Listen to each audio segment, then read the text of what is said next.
To the real world, I got battered on the North Shore. It gave me comfort when I always knew that you were there for me next door. I lived it hard on the low. Hello, what's up mga kamat learner? Isang magandang araw sa inyong lahat. Ako pa rin ang inyong abot kamay na math teacher, si Sir Ash. And today, we are going to level up our reviewer series. And today, our focus is para naman sa ating mga minamahal na grade 9 students. Alright? So sa video na ito ay magkakaroon tayo ng question and answers. We will be given 40 questions and we will answer them. How? Para at least maging prepared naman kayo sa inyong mga upcoming examination for the second quarter. So wag na nating patagalin pa. Let's do this. Question number 1. Alright, so question number 1. If m varies directly as n, the equation can be written as, is it A, m is equal to kn, b, mn is equal to k, c, n is equal to k over n, or d, n is equal to km? I'll give you 5 seconds to think about your answer. Alright, math learners, kung kayo ay nakapanood sa ating video tungkol sa direct variations na makikita naman sa ating channel, basically, ang question ito ay napakadali lang. Bakit? Because if we are talking about varies directly, it means it is a direct variation. And kapag direct variation, ang gagawin lang natin is to denote the given variable. So dito sa given natin, binigay m varies directly as n. So basically, m ang magiging out ating left side of the equation. So m is equal, ganon. So kung titingnan natin ang given dito sa mga choices, itong b at c ay mali na. Okay, yan, mali na yung dalawang yan. Bakit? Because m lang ang sinabi, varies directly. So when we say directly, of course, yung kasunod ng directly is basically the k, yung constant of variation natin, at ine-next na doon ang next variable, which is n. So our answer for this first question is m is equal to kn. Alright, napakadali lang. Easy, right? Easy lang talaga, my dear math learners. Now, let us go to question number 2. How can we write into equation the statement, the fare f of a passenger varies directly as the distance d of his destination? Is it A, f is equal to kd, b, fx is equal to kd, c, f is equal to kd over x, or d, f is equal to kx over d? I'll give you 5 seconds to think about your answer. Okay, math learners, another easy questions na naman ito because we are still focused on varies directly, meaning direct variation pa rin. So, we will just follow the first given, then equals tayo, tapos k as the constant of variation, then yung letter ng given next variable. So, ano ba dito ang first? Given f. So, f ang first. Ito, fx, mali na to. Alright. Now, anong next? Equals tayo dyan. Okay, equals. Tama pang yung tato. Then, we will follow it by the constant of variation denoted by k. And then, the next variable, d. So, kd. Ayun. Meron na tayong sagot, letter A. Okay, so F is equal to KD, hindi Kevin Durant. Wali. So now, let us go to the next question. But of course, titingnan muna natin na itong dalawang ito ay mali talaga. Alright, I hope you got that one, my dear math learners. Now, let us go to question number 3. Which of the following shows a direct variation? Is it A, the gasoline remaining in the tank to the distance traveled, B, the number of kilos of rice to the total amount paid, C, the speed of a car to the time it takes to reach a destination, or D, the number of hours to finish a job to the number of persons working? Alright, I'll give you 5 seconds to think about your answer.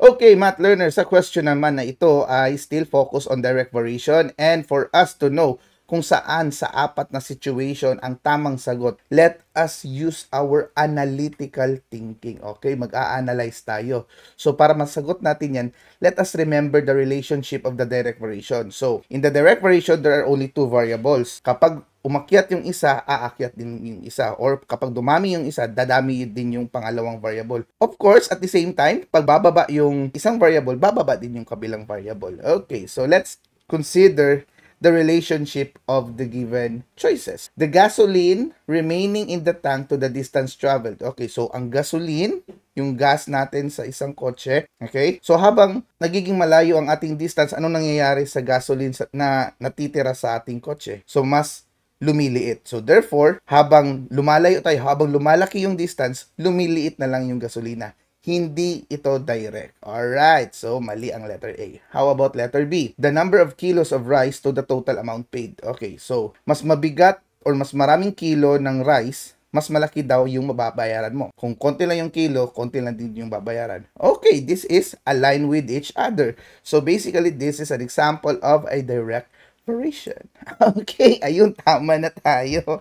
Easy lang right? talaga. How about the other two choices? Okay, the speed of the car to the time it takes to reach a destination. So, mas mabilis ang speed ng car, syempre, mas madali siyang makakarating or mas konti lang yung time na isi-spend niya papunta sa destination niya. So, opposite din silang dalawa. Mali. Then, the number of hours to finish the job to the number of persons working.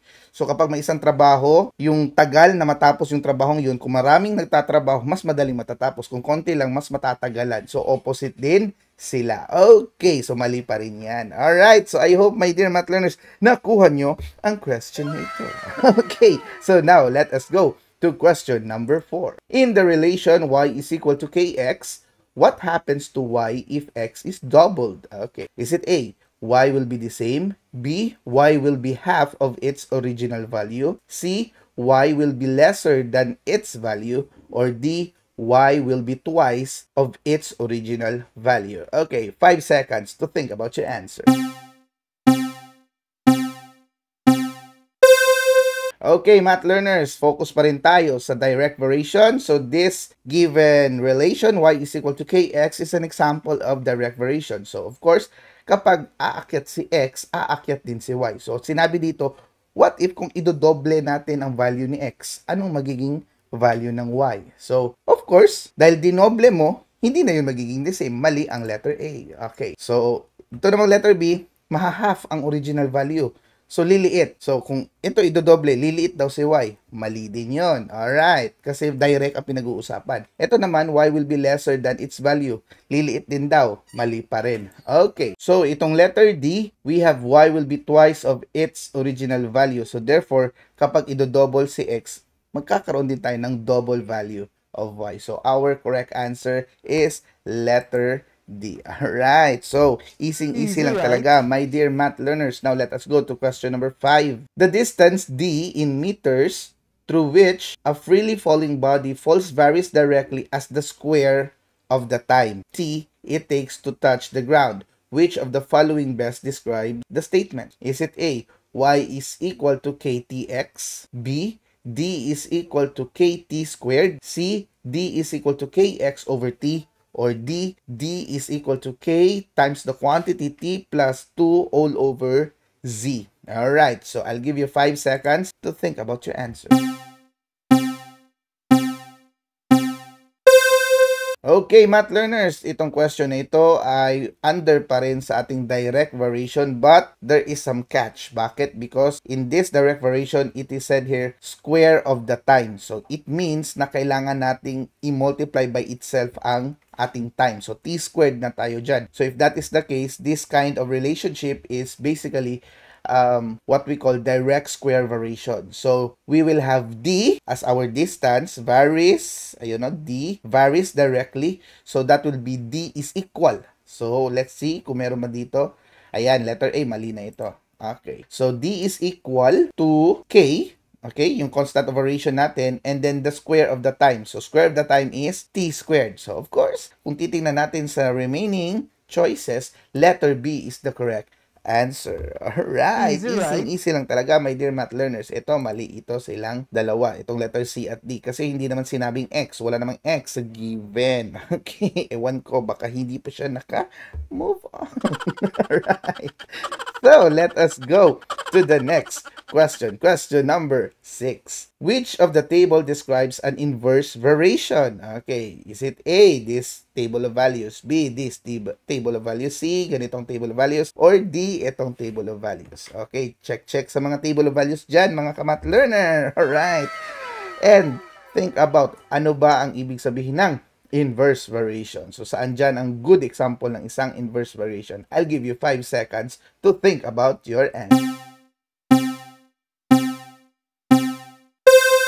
Okay, math learners, saan kaya dito ang inverse variation? So, of course, sinabi ko kanina na ang direct variation, pag umakyat yung isa or lumaki yung isa, lalaki din yung pangalawang variable. Dito sa inverse, opposite. Kapag paakyat yung number mo sa isang variable, liliit yung pangalawang variable or vice versa. Okay, so let's check. Si x natin dito palaki, 4, 8, 10, 12. So, dapat paliit ang y para malaman natin na siya ay isang inverse. Ito naman, 2, 4, 5, 6. Ito, palaki ito. Mali ang letter A. Ayan. How about B? 4, 8, 10, 12, palaki pa rin. So, 2, 4, 5, 6, mali na naman. Okay, mali pa rin. Parehong given lang, oh. Na lang. Okay, so now let's go to letter C. 1, 2, 3, 4, paakyat. Okay. And then we have 5, 10, 15, 20. Palaki pa rin. So, it is not inverse. It's just direct. So, C is wrong. So, of course, our answer could be letter D. Now, let us explain kung bakit letter D. So, as you can see, 2, 3, 4, 5, paakyat siya. Pero dito naman 5, then naging fraction 10 over 3. So if we consider 10 over 3, that would be 3 and 1/3. So 3.333. Then 5 over 2, that would be 2.5. And then 2. So liliit ng liliit ng liliit. So as our x increases, our y decreases. Okay, so that is a good example of an inverse variation. I hope you got that one, my dear math learner. Right? Easy lang talaga. Alright, so now let us go to question number 7. What mathematical statement describes the graph below? Okay, hindi siya below. Nasa left siya. Nasa right. Alright. Okay, is it A? A is equal to 20B. B, A is equal to B over 20. C, B is equal to 20A. Or D, B is equal to 20B. Okay, so puro B. Now, I'll give you 5 seconds to think about your answer. Okay, math learners, as we can see here in our graph, we have the y-axis as our A and our x-axis as our B. Okay, so saan ba dito? As A increases, hindi pala, ito pala. Ito palang x-axis ang ating independent variable. So, as x increases, your y also increases. Okay, so this is an example of a direct variation. So, of course, yung nilalagay natin sa labas, yung sa left side ng ating equation, parati yung nagiging dependent variable. So, saan dito ang dependent variable? Yun yung y-axis. And that is our A. So, A. Okay. So, itong C at D, mali na ito. Ching. Totoo.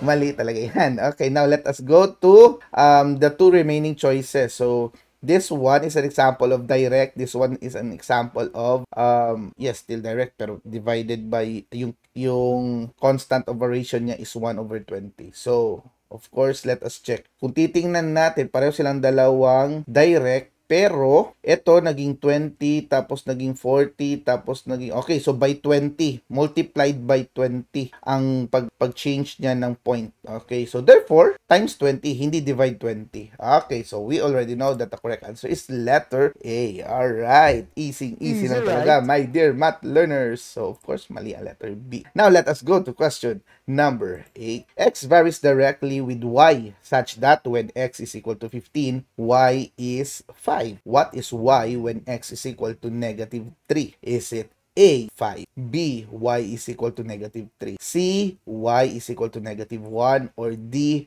y is equal to 0? Okay, I'll give you 5 seconds to think about your answer.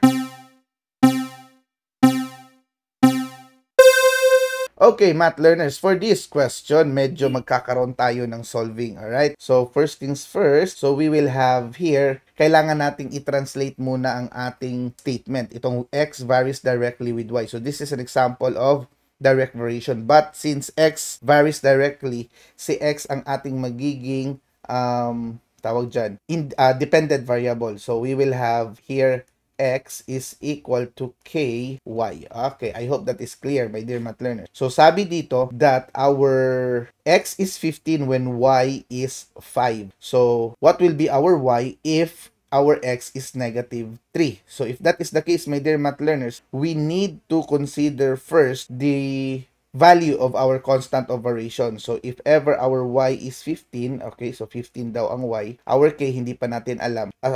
If our x is 15 rather, and our k hindi pa natin alam, our y would be 5 based on the first given example, ito, 15. Okay.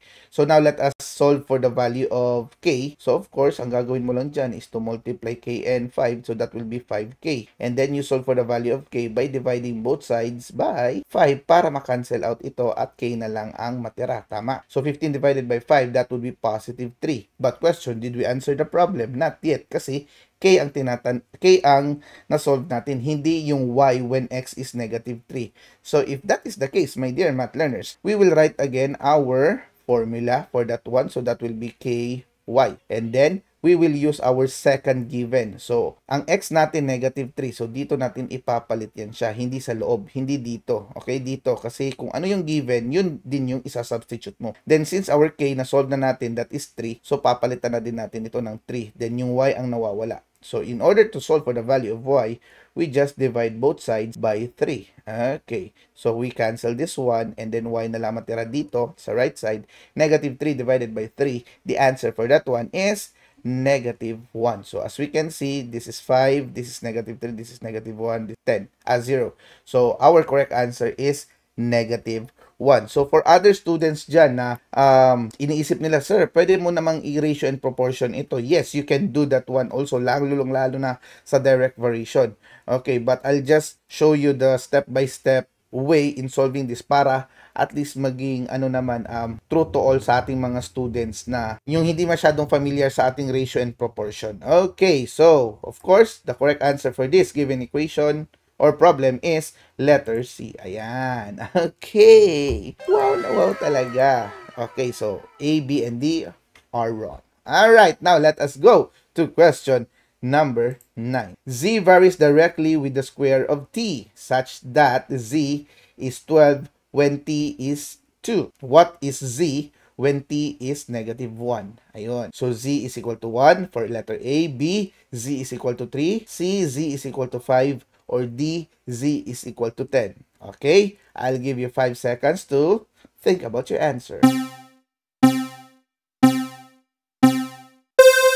Okay, math learners, ganun pa rin ang ating way sa pag-solve kanina. So, as you can see in this given problem, so we have Z varies directly with the square of t. So, this is an example of direct, but it is a direct square variation. So, in order for us to solve that one at hindi tayo mahirapan sa pag-solve, ang gagawin natin is to translate first the given. So, Z is equal kasi varies directly. So, that will be kt squared. Okay. So, sabi dito, si Z ay 12 kapag si T ay 2. So, of course, ano daw si Z kapag si T ay negative 1. So, in order for us to know that one, still, we need to get the value of our K, the constant of variation. So, same pa rin, we will solve first our K. So, Z here would be 12. Ayan. And then, our K is unknown. Yung T natin is 2. So, 2 squared tayo dyan. Okay. So, hindi natin ito multiply agad kay K. Una muna tayo sa square because we will follow the PEMDAS rule. So, on the left side, we have 12. So, 2 squared is 4. Then, 4 times K, that is 4K. Ayan, 4K. Malinang-malinaw yan. Alright. Then, divide both sides by 4 para K na lang ang matira. Ayan. So, our K right now, this will be cancelled out. So, that will be 3. So, our K is 3. But we're not finished with our solution because ang tanong dito is, ano daw ang value ni Z? So, we have here, balik tayo sa formula. So, K T squared. So, our Z is unknown. So, at least dito tayo maglalagay ng variable natin. And our K, yung na-solve natin, that is 3. Alright? And our T is negative 1. So, negative 1 squared. So, paano ito isosolve? Mauuna pa rin ang exponent, my dear math learners. So, negative 1 squared, that would be positive 1. So, positive 1 times 3, That is, that is positive 3. Ayan. Ayan. So, positive 3. So, the correct answer is positive 3. Is there a choice na positive? Ayun, letter B, my dear math learners. Napakadali lang talaga. Alright. So, the correct answer for this, number 9, is positive 3. Ayan. Okay. Easy lang talaga, Right? my dear math learners. Now, let us go to question number 10. What is the value of K or constant of variation in item number 9? O, yung kanina. Okay. So, of course, kapag yun yung way of solving mo, malalaman mo na agad. So, is it A, negative 2, B, 0, C, 3, or D, 6? So, if you still remember our solution for that one, of course, pwede nyo lang i-rewind sa video na ito. Our value for that is letter C, 3. Okay, so hindi na ako magbibigay ng ano dito kasi masyado ng obvious. Alright. So, at least, 'di ba? May connection yung naging solution natin kanina sa ating next solution for this question. So, congratulations, my dear math learners. Tapos ka na sa first part ng ating reviewer series. Now, let us go to our second part, and that is question number 11. Okay, question number 11. In a rectangle of a specified area, the length varies inversely with its width. Okay. If the length of the rectangle is 10 centimeters, the width is 4 centimeters. How long is a rectangle if it is 5 centimeters wide? Okay, is it A? So, how long is the length unknown? So, is it A, 8 centimeters, B, 10 centimeters, C, 15 centimeters, or D, 20 centimeters? I'll give you 5 seconds to answer this question. Okay, my dear math learners, para sa question na ito, we are talking about what variation? Okay, so we are talking about inverse. Okay, so inverse, sabi dito, the length varies inversely as its width. So if that would be the case, my dear math learners, inverse, so we will be putting, translate muna natin ha. So L, inverse kasi, so we will have K over W. Alright. So, sabi dito, the length will be 10 if the width is 4. So, 10 daw si length kapag ang width natin ay 4. Now, ito yung tanong. What will be our length, unknown, when our width is 5? Of course, hindi pa natin alam ang K. Tama? So, para sa solving na ito, o sa solution na ito, we need to first solve for the value of K. So, of course, kapag ganito na ang given ng inyong solution, you just apply the cross multiplication. So, that is 10 times 4. So, by doing that, you will have K is equal to, so times ito, okay, 10 times 4. Cross multiply. So, anong ka-times ni K? Wala. Over times 1. Kasi, yung whole number, may invisible na over 1 yan siya dyan. So, K pa rin. So, 10 times 4, the answer is 40. So, 40 na ngayon ang ating K. However, hindi yun ang tinatanong. So, pero at least, magagamit natin yun para sa ating second solution. So, we have now L is equal to 40 over 5. Of course, is 40 divisible by 5? Yes, because 40 divided by 5, the answer is 8. Okay, so the correct answer for this problem is letter A, 8 centimeters. Okay, so let's try if we are correct, my dear math learners. Ayun, tamang-tama ang ating sagot. Right. Now, let us go to the next question.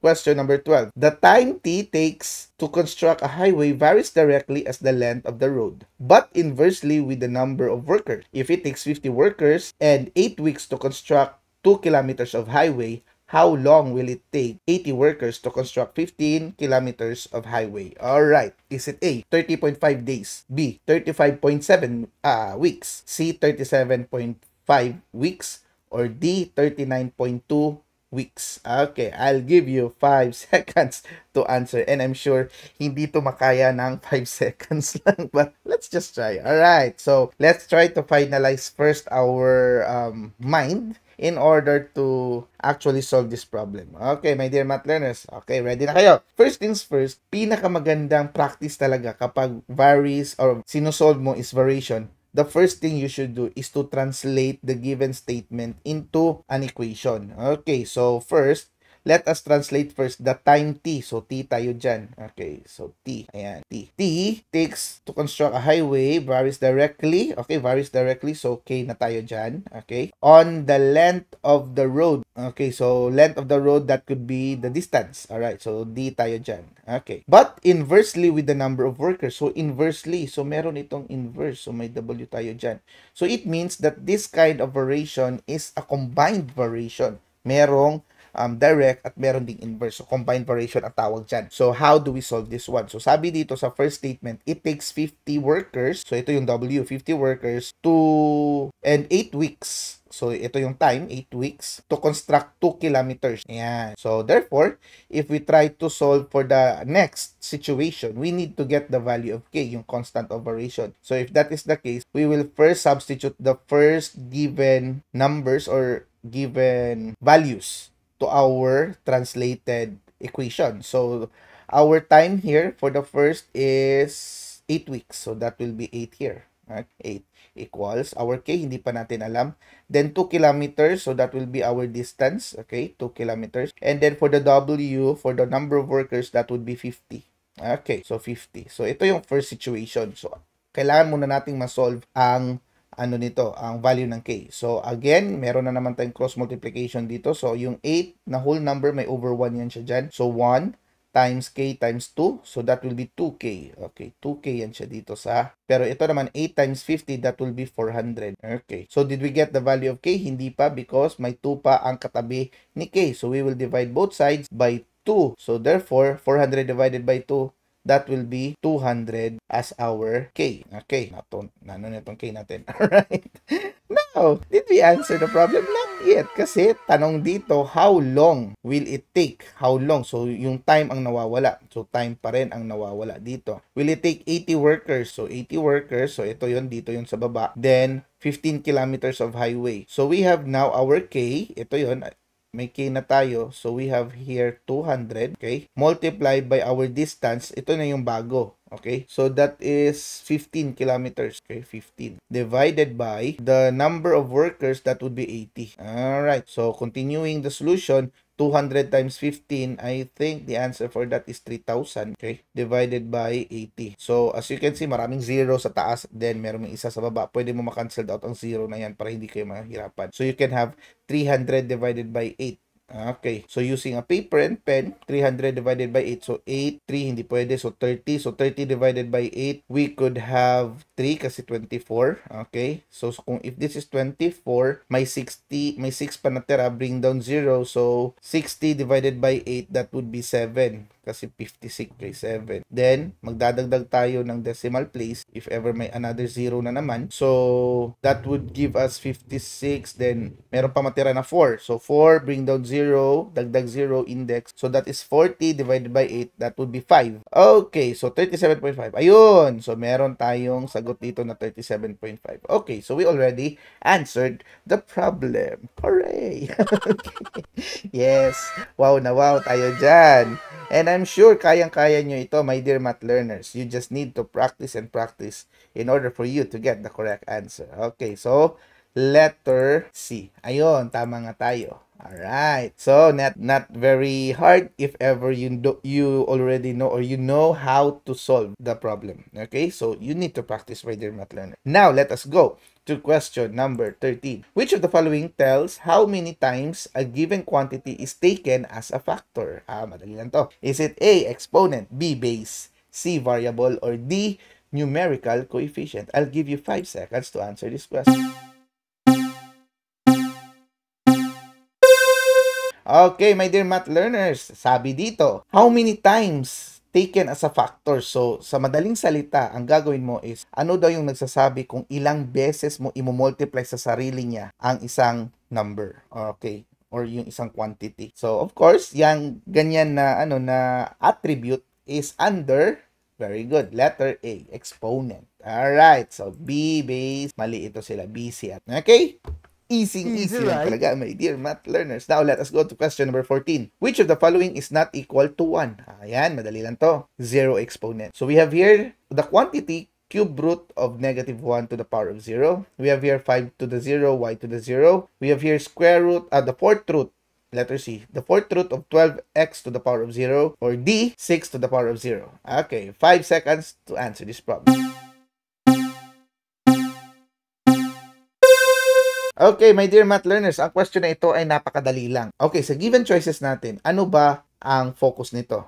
Tama? Alright, so this is focus on 0 exponent. And ano bang sinasabi sa definition ng 0 exponent? Any number or any quantity with an exponent of 0, the value is always 1. Okay, so now let's check. So we have here, itong buong expression na ito ay nakapower kay 0. So of course, this is equal to 1. This is wrong kasi ang tanong is not equal to 1. Okay, wrong yan. Ito naman, itong 0 nakapower kay 5. Itong 0 nakapower kay 1. So this value will be 1. This value will be 1. So 1 times 1, 1 pa rin. So mali din yan. Ito naman, itong 0 natin, saan lang ito nakapower? Okay, dito lang kay x. Hindi kasali si 12. So, therefore, if this is the case, then this x to the 0 will be the 1, but since 12 is not part of the 0 exponent, then this will become 12 times 1. So, basically, the final solution, the final output or answer for this one is the fourth root of 12 pa rin. So, this is not equal to 1. Okay, so ito yung sagot. Now, letter D, 6 to the power of 0, kapareho lang ng situation sa letter B. Okay, 1 din yan. So, my dear math learners, napakadali lang ng question na ito. I hope you got it right. Now, let us go to question number 15. Simplify. 3 times 5 squared minus 10 times 5 plus 1. Is it A, 328, B, 101, C, 34, or D, 26? I'll give you 5 seconds to think about your answer. Okay, math learners, we have here a simplification. So, magsosolve tayo konti. Saan kaya dito ang tamang sagot? Now, we will apply the PEMDAS rule dito. So, in the given, mauuna ito pag-solve. So, that will be, let's say, I will just write first 3 times 5 squared is 25 minus 10 times 5 plus 1. So, as we can see, puro ano na lang ito, either multiplication, division, addition, subtraction. Okay, so sa PEMDAS rule natin, mauuna si multiplication. So we have here multiplication, we have here multiplication. So let's focus here first. 3 times 25, that will be 75. Now, wag mong ima-minus ito sa 10 kasi meron tayong multiplication dito. Magsosolve ka rin dito. Mauuna muna ito. So, 10 times 5, that will be 50. So, minus 50 tayo dyan. Okay, so then plus 1. So, 75 minus 50, that is 25. Tapos, may plus 1 ka pa. So, anong sagot? Ayun, 26. Alright. So, we already got the correct answer. Ayan. So, my dear math learners, I hope, let's check kung tama ba tayo. Ayan, tama nga tayo, my dear math learners. So, mali ang tatlong ito, A, B. I hope you got that one, my dear math learners. Alright, now let us go to question number 16. How is 4 cube related to 4 to the power of negative 3? Is it A, 4 cube is the opposite of 4 to the power of negative 3? B, 4 cube is the reciprocal of 4 to the power of negative 3? C, 4 cube is the additive inverse of 4 to the power of negative 3? Or D, 4 cube is the negative inverse of 4 to the power of negative? Okay, I'll give you 5 seconds to think about your answer. Okay, my dear math learners, I hope you have or you still remember your lessons on negative exponents. If you don't, we have a video in our channel. Ayun, nagpa-vlog naman. Alright. So, paano nga ba makukuha ang sagot dito? Napakadali lang, my dear math learners. In terms of negative exponents, when we have negative exponents, you just get the reciprocal of that one in order to eliminate that negative sign of the exponent. So, we have here positive sign. Meron tayong positive integral exponent, positive 3. However, dito naman negative 3 na exponent. So, ang gagawin lang natin, in order to get this 1, itong i-eliminate itong negative 3, we get the reciprocal. So, this will become 1 over 4 cube. So, if you compare 4 cube and 1 over 4 cube, basically, you already answer the question because they are reciprocal with each other. Ayun, letter B. Ayan. So, napakadali lang nito, my dear math learners. Easy, yes. Right? So, now, I hope you got that one. Let us go to question number 17. Which of the following is the exponential form of the expression the fifth root of xy? Okay, is it A, xy to the power of 5, B, the quantity xy to the power of 5, C, xy to the power of 1/5, or D, the quantity of xy to the power of 1? I'll give you 5 seconds to think about your answer.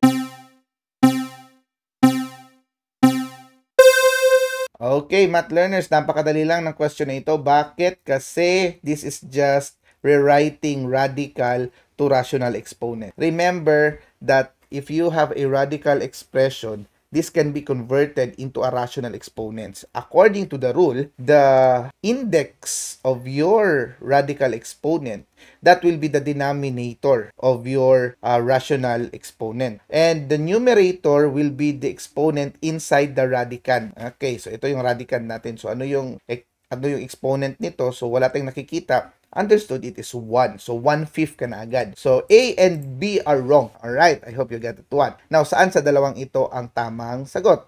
Of course, as you can see in this radical equation or expression, yung x at y is part of the radical expression or in the radical sign. So therefore, buo din sila na magkakaroon ng 1/5 as its exponent. Alright, so therefore, ito, mali ito kasi itong 1/5 dito, sa y lang siya nakapertain. Wala sa x kasi si x dito may 1 yan dyan. However, this one, silang buo talaga ay merong exponent na 1/5. So letter D is the correct answer. Alright, so letter C is... I hope you got that one, my dear math learner. Now, let us go to question number 18. What is the exponential expression of cube root of m squared? Is it A, m to the power of 3 halves, B, m to the power of 2 thirds, C, m to the power of 1/2, or D, m to the power of 1/5?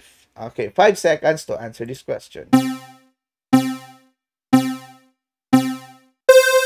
Okay, math learners, napakadali lang ng question na ito. As what I've told you earlier, na kapag nag-rewrite tayo ng radical expression to rational exponent, our index will become the denominator. So, 3. So, ito wrong, ito wrong, ito wrong. May sagot na tayo, letter B. Ayan.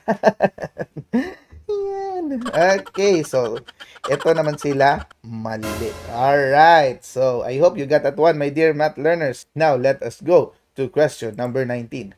What is the exponential form of the fifth root of 2 cube? Okay, so same lang pa rin kanina. So is it A, 2 to the power of 3/5, B, 2 to the power of 3 over 3 thirds, C, 2 to the power of 5/5, or D, 2 to the power of 1/5? Okay, 5 seconds to think about your answer. Napakadali lang nito, my dear math learner. Okay, same lang pa rin. So we have our index as 5, so that will be our denominator. So ito 5, ito 5, ito 5, ito 3. Wrong na ang letter B. Ayan. How about A, C, and D? Ano ba ang exponent ng ating radicand? So we have 3 here. So 3 will be our numerator. So 3 over 5. Okay, so letter A is our correct answer. Alright, so C and D, mali yun siya. I hope you get it one, my dear math learners. Now let's go to question number 20. Which of the following is the simplest form of the fourth root of 3 squared? Okay, so same pa rin. So is it A, 3 to the power of 2/4, B, 3 to the power of 1/2, C, 3 to the 3, or D, 9? Okay, 5 seconds to answer this question. Okay, my dear math learners, I hope you have still a fresh idea. So if we try to convert this one, basically this is 3 to the power of 2/4. Yan. So, sabihin mo, so Ash, meron na tayong sagot, letter A. But think about it.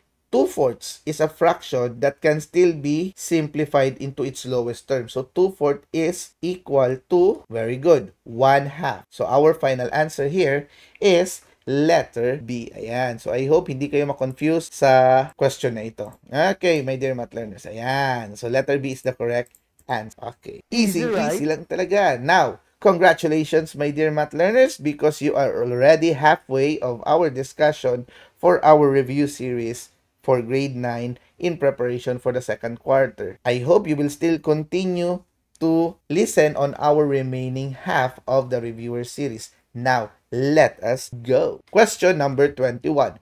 Which of the following is the equivalent of the cube root of x squared y? Is it A, xy to the power of 1/3, B, the quantity xy to the power of 1/3, C, the quantity of x to the power of 1/3 y to the power of 1/3, or D, x to the power of 2/3 y to the power of 1/3? Okay, I'll give you 5 seconds to answer this problem.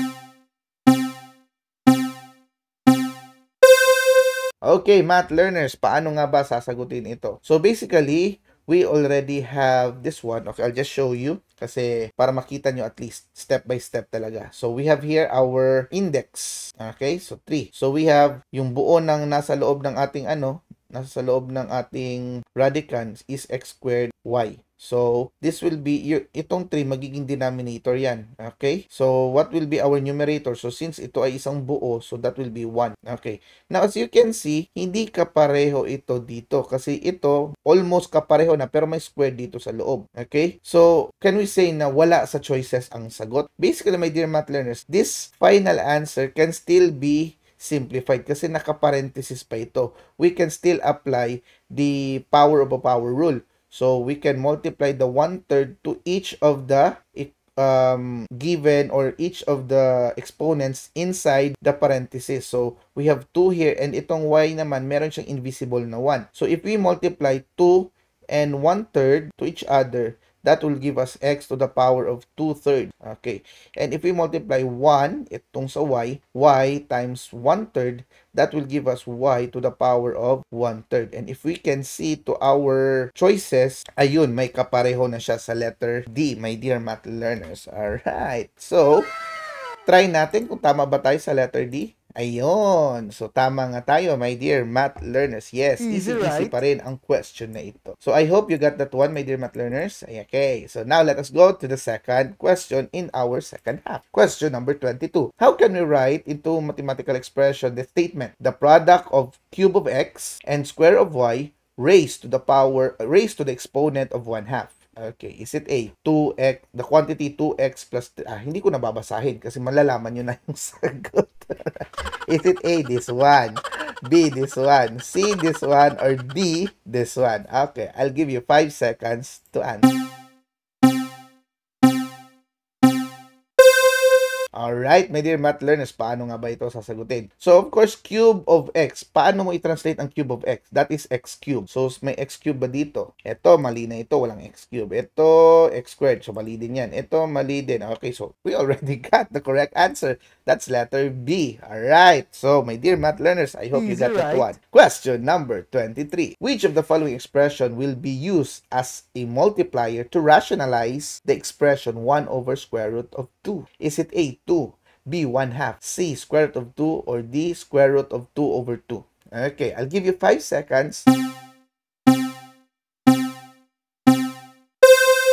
Okay, my dear math learners, sa question na ito ay medyo nagiging misconception ng mga students kasi when we say rationalize, ang iniisip ng iba sa ating mga estudyante is ano yung number na imo-multiply dito sa denominator side para mawala yung square root, which is the process of rationalization. However, my dear math learners, dito sa tanong na ito, ang tinatanong is the multiplier. So, ibig sabihin, ano yung imo-multiply mo sa buong 1 over square root of 2? Hindi lang yung doon sa denominator side. So, most of the students, ito, mali na talaga ito. Okay? Kasi, if you multiply 2 to the denominator, basically, hindi ma-eliminate ang square root symbol kasi magiging 2 square root of 2 yun. Ito namang 1/2, ganun pa rin. 1 over 2 square root of 2 pa rin. So, saan dito sa dalawa?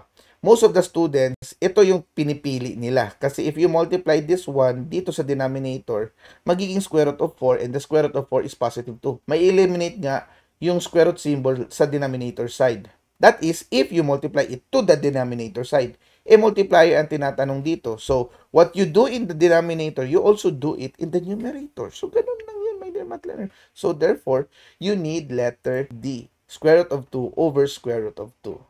Okay, I hope you got that one and it is clear right now to you, my dear math learners. Okay, easy lang talaga ito, my dear. So now let us go to question number 24. Which of the following is equivalent to the nth root of a to the power of n? Okay, is it A to the power of -1, B, A, C, A to the power of 1 over n, or D, A to the power of n? Okay, 5 seconds to answer this question.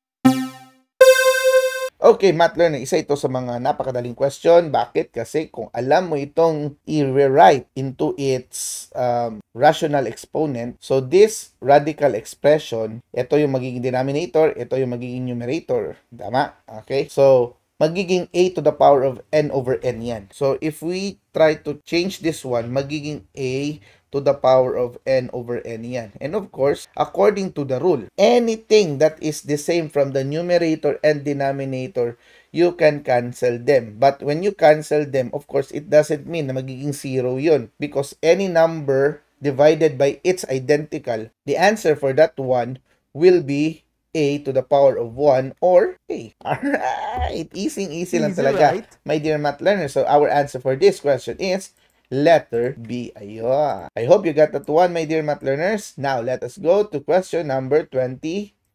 Simplify the cube root of 729 to the power of negative 2. Is it A, 9, B, 1 over 9, C, 81, or D, 1 over 81? Okay, 5 seconds to answer this question.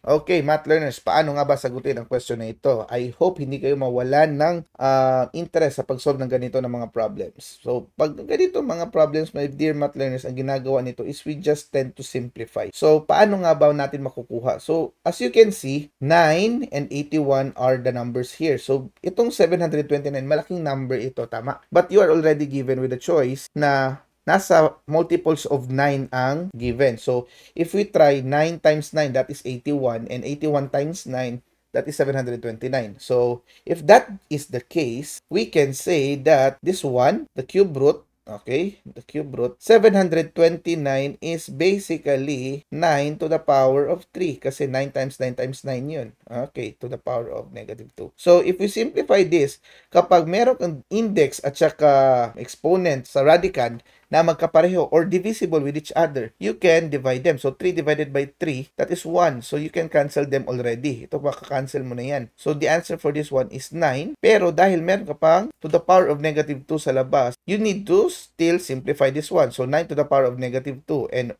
when we have negative exponent, that is the reciprocal, right? So, 9 to the 9 squared. So, of course, what is 9 squared? 9 times 9 is 81. So, 1 over 81 ang final na sagot. Ayan. Easy right? Lang talaga, my dear math learner. Okay, so let us try letter D. Ayun.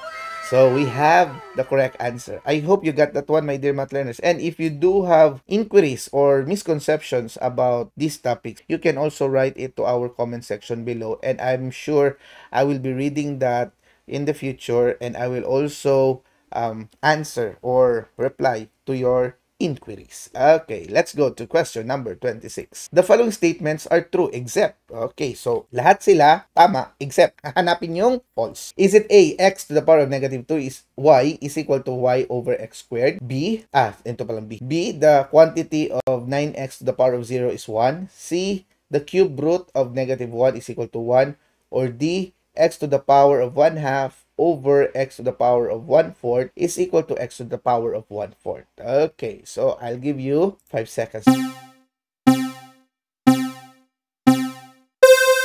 Okay, my dear math learners, paano nga ba sasagutin ito? Let's check. So, as we can see here, letter A, meron tayong negative exponent, pero para kay x lang. So, therefore, si y hindi kasali. So, ito lang ang magkakaroon ng reciprocal. So, 1 over x squared yan. Multiplied by y. Okay, so ito is correct. So, true ito. But, hinahanap natin yung false. So, mali si letter A. Si letter B naman, okay, the quantity to the power of 0. Remember the 0 exponent rule. So, therefore, this is correct, but this is not the answer for our question. Din yan. Okay, saan na lang dito? So, we have here 1. So, of course, alam naman natin na you only get a result of 1 if and only if you have an exponent of 0. So, wala tayong nakikitang exponent of 0 dito.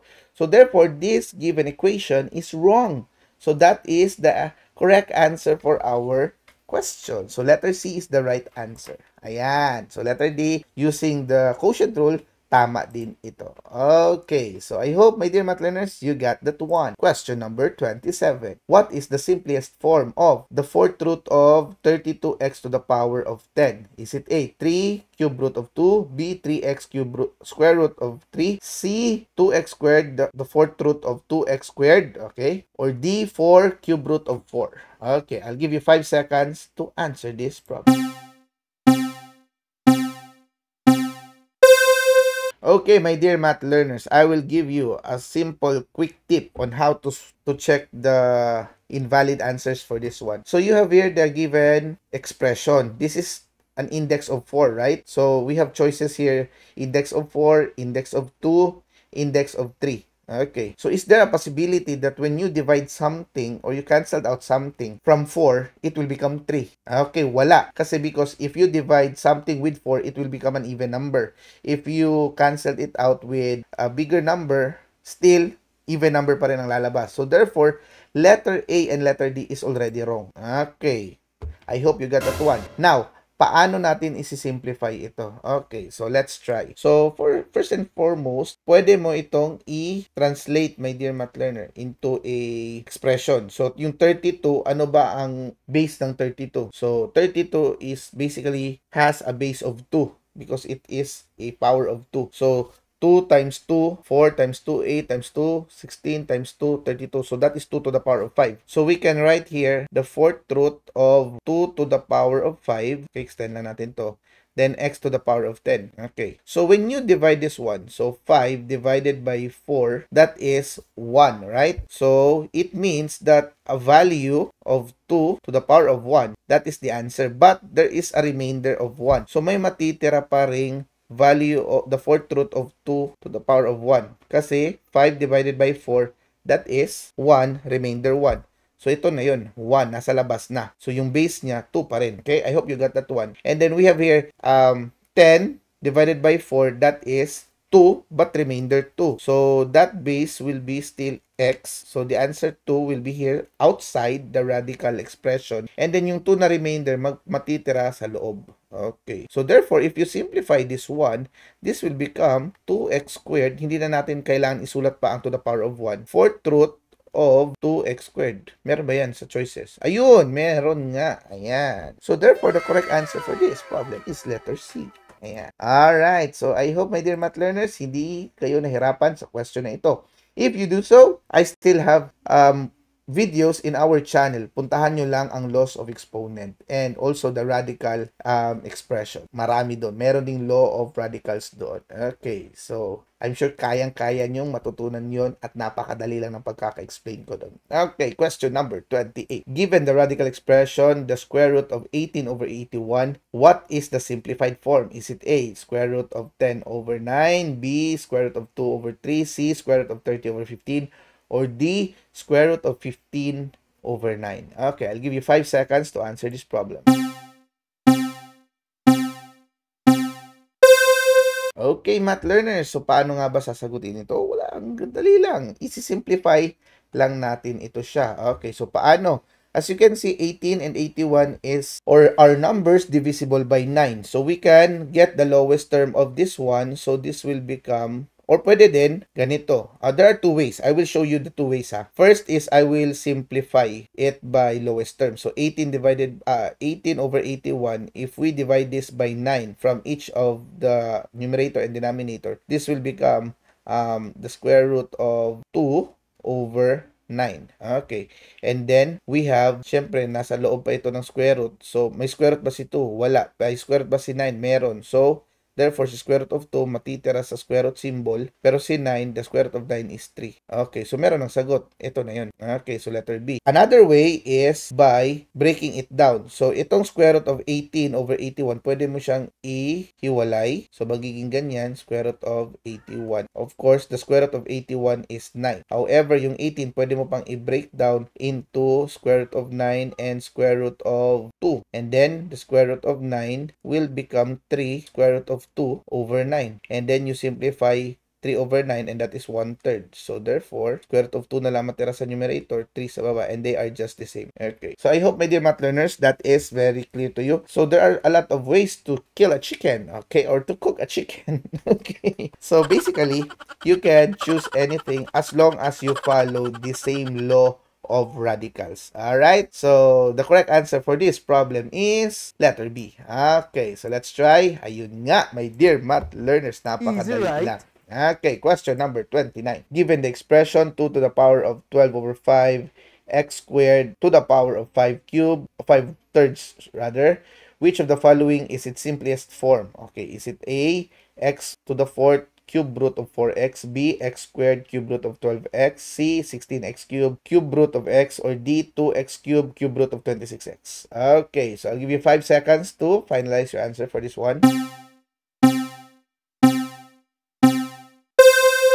Okay, math learners, paano nga ba sasagutin ito? Ganun pa rin. You can apply the power rule. Okay, so power to power rule tayo. You can multiply the outside exponent to the inside exponents. Okay, so this will become, okay, I'll just write it down na lang para hindi kayo mahirapan. Okay, so if you multiply this one to this one, this will become 2 to the power of 12 times 5, or pwede din ito, 12 over 5 and then 5 thirds, right? So if you multiply this one, that will give you, that will cancel this one, 5 and 5, okay? So 12 over 3 na lang. So, 12 divided by 3, that is 4. Okay, automatic na yun. Ayun, natali. Then, we also have, ito na naman, 5 over 3, i-multiply mo sa 2 dito. So, that will give you 10 to the over, 10 over 3. Ayan.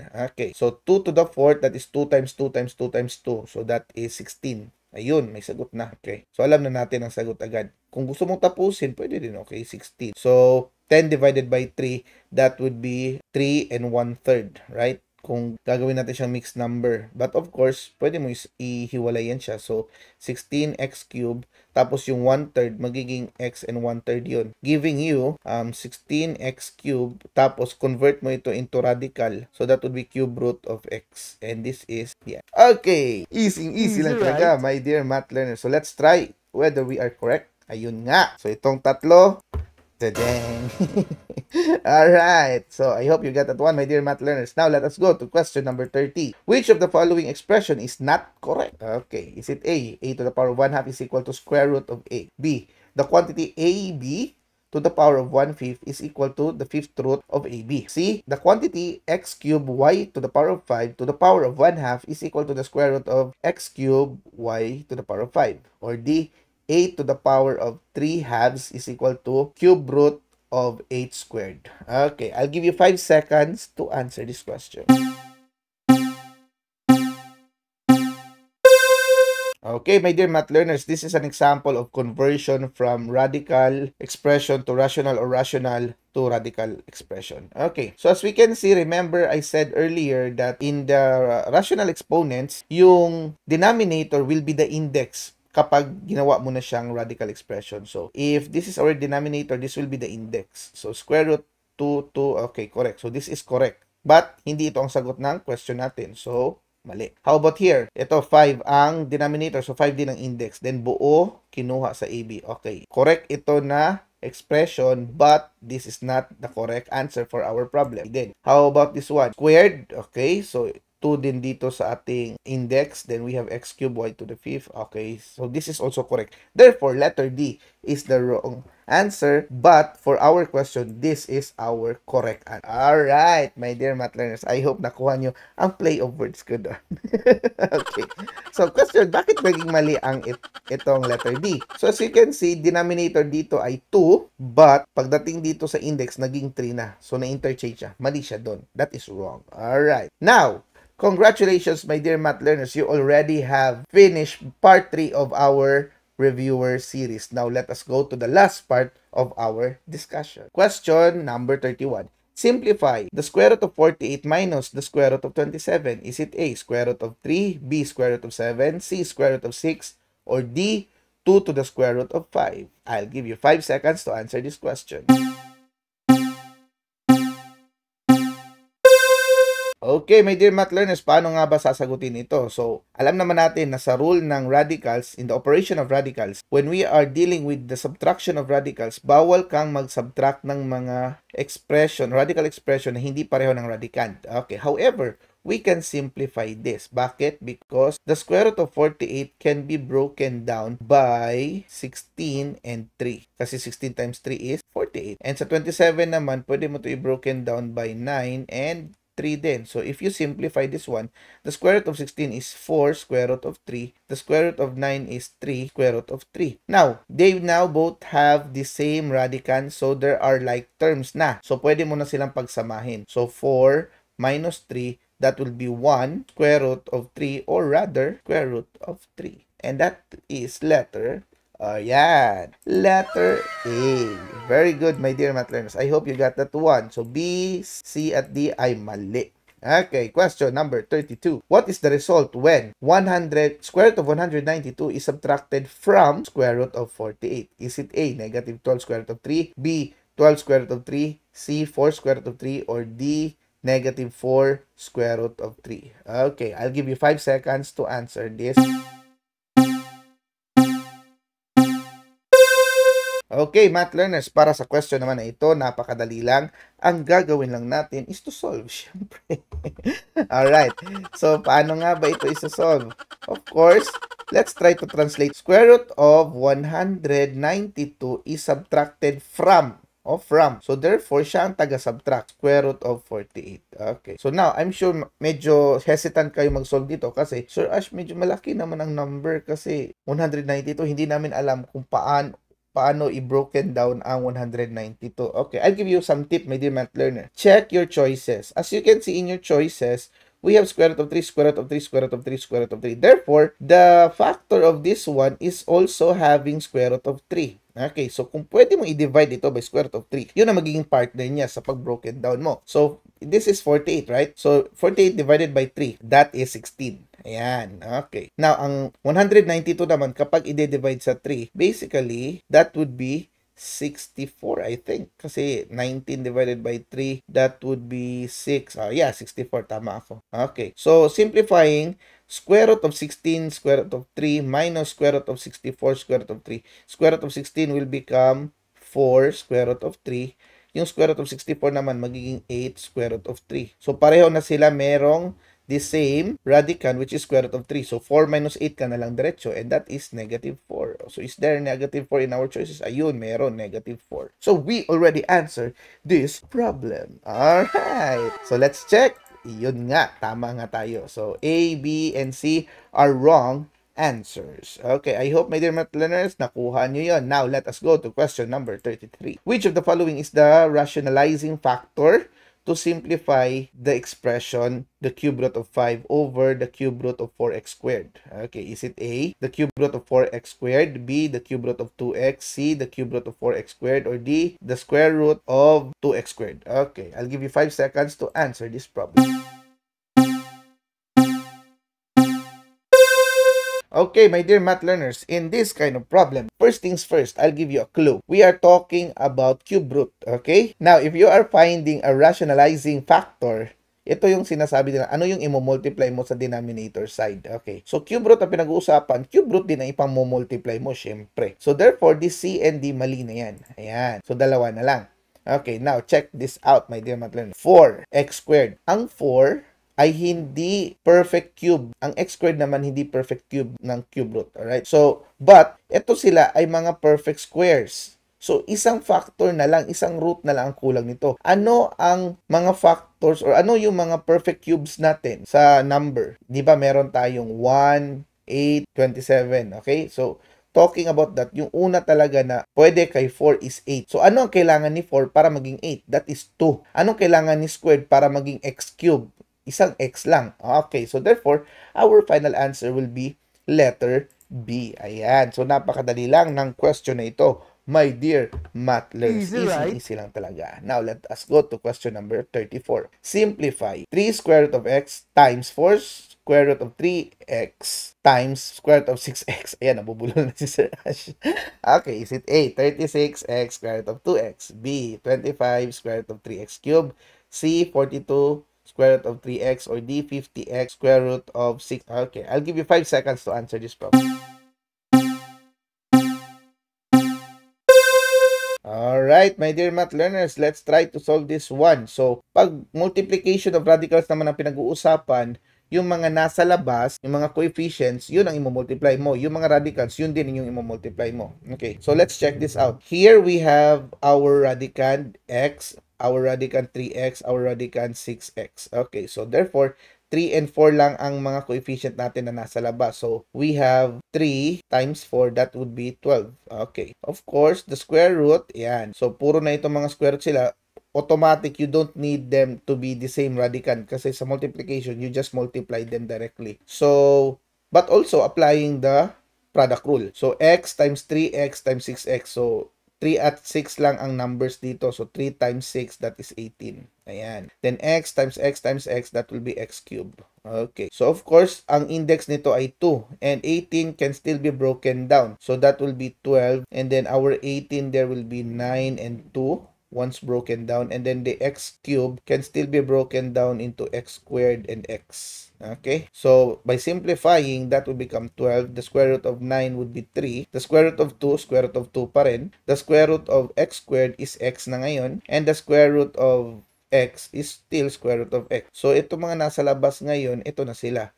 12, 3, and x. So 12 times 3, that is 36 times x, 36x na yun. Ayun, parang find out na natin ang final answer natin. Okay. And then, yung mga nasa loob ng square root symbol, yun din ang pagsasamahin mo, 2 times x, 2x. And that is our final answer. As we can see, there is already in our choices yung letter A. Alright. So, that is our correct answer. Ayun nga. B, C, at D ay mali. Okay. I hope, my dear math learners, ay hindi kayo nahirapan sa question na yan. Now, let us go to question number 35. What do you call an equation that contains at least one radical expression with radicand has a variable? Okay, so napakadali ng question ito. A, logarithmic equation. B, exponential equation. C, radical equation. Or D, rational equation. I'll give you 5 seconds to answer this question.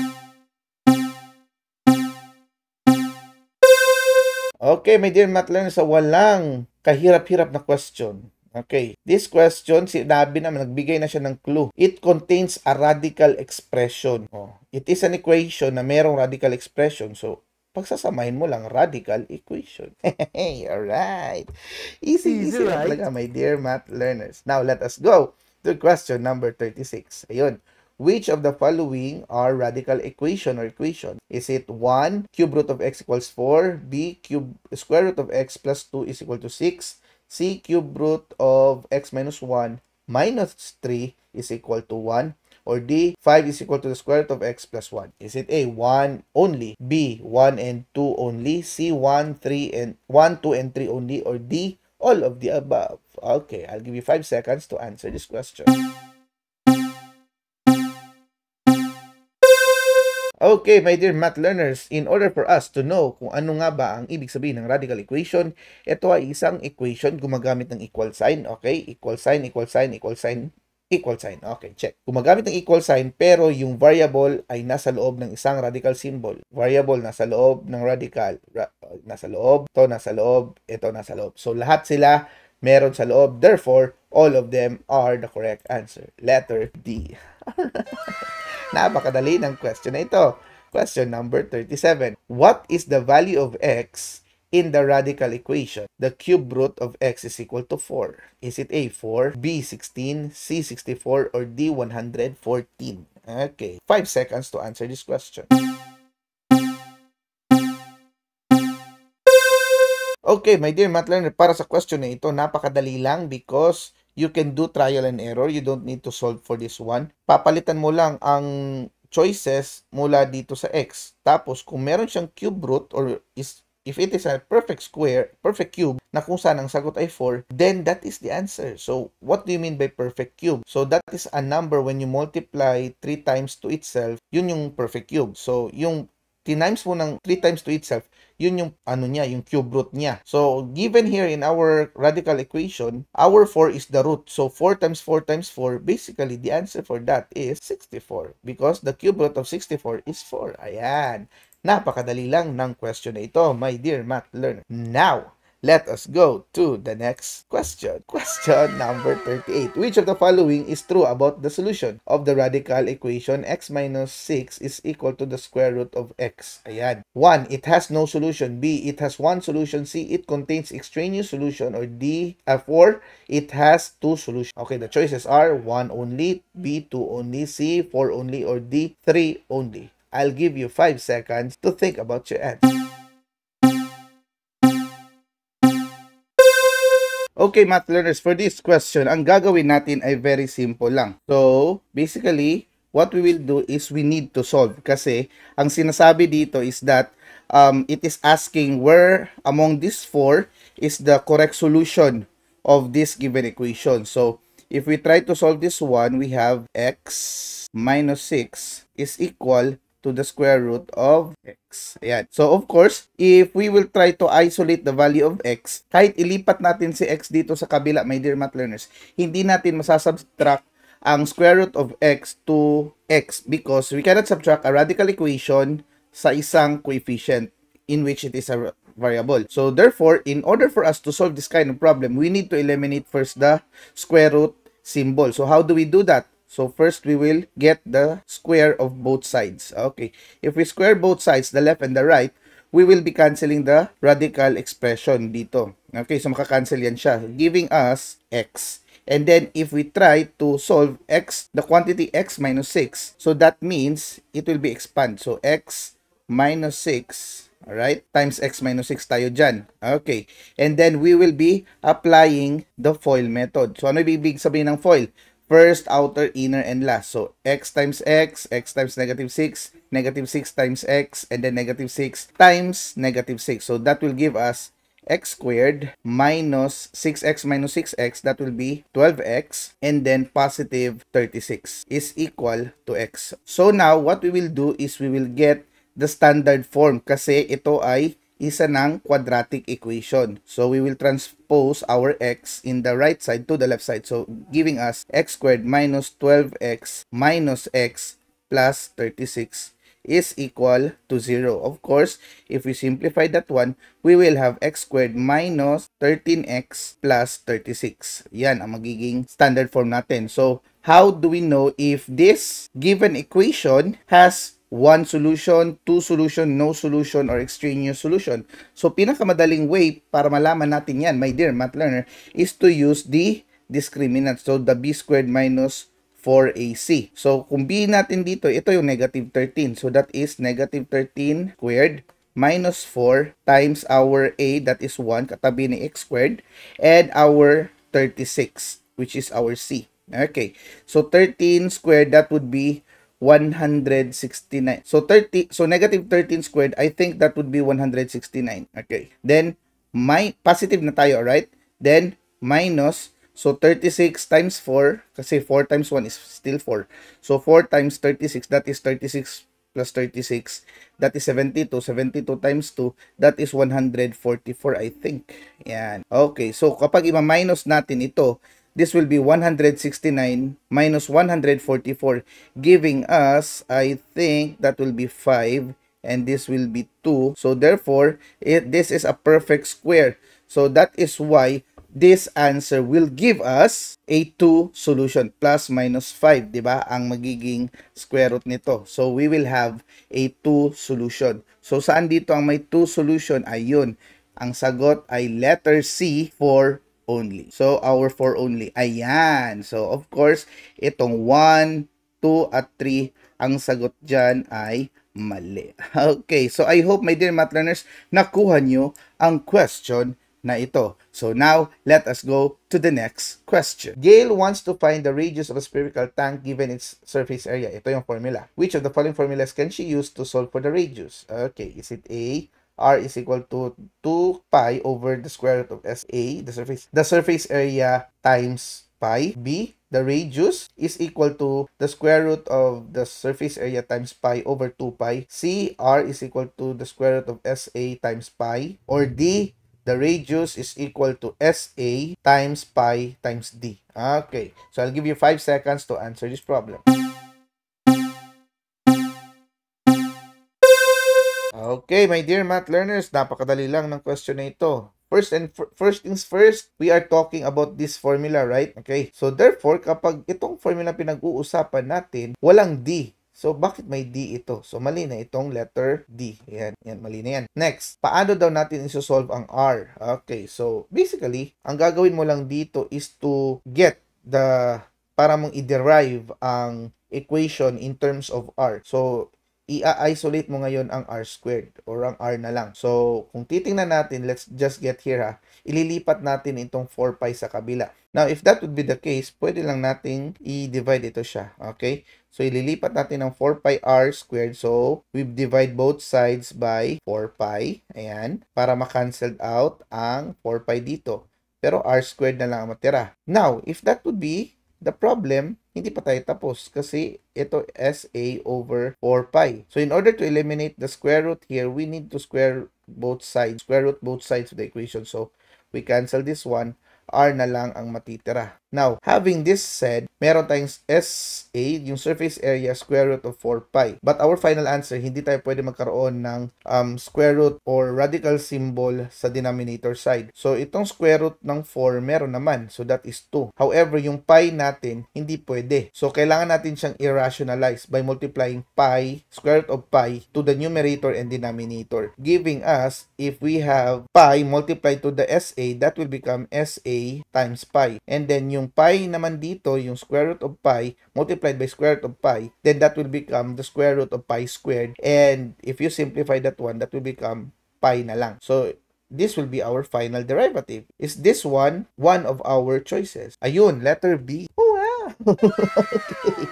So, nakuha natin ang sagot, my dear math learners. Ayan. So, my dear math learners, I hope you got that one. And it is not very hard for you to derive equations in terms of letters that are unknown. Now, let us go to the last part or the last question of our reviewer series. Question number 40. The surface area of a basketball is 196 inches squared or square inches. What is the radius of the basketball if the formula of the surface area of the sphere is SA is equal to 4 pi r squared? Okay, so is it A, 7 square root of pi over pi, B, 7 square root of 2 pi inches, C, 2 square root of 7, or D, the square root of 12 over 7 pi? Okay, I'll give you 5 seconds to answer this problem.